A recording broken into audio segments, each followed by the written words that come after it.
所以其实我讲，伊到今嘛，搁爱着伊的初恋啦。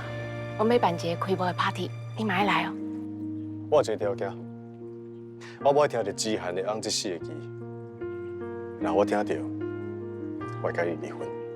我介绍你去甲李记姐的代志，麻烦你卖甲小川讲。好，我不会说。你来台湾几年啊？有冇交男朋友？是有一个，才开始交往没多久。以结婚为前提来跟我交往，就算无你哦，我嘛会离婚的。你要跟我离婚？好，我答应你。每礼拜日暗时8点，婚姻协调室公司台语台。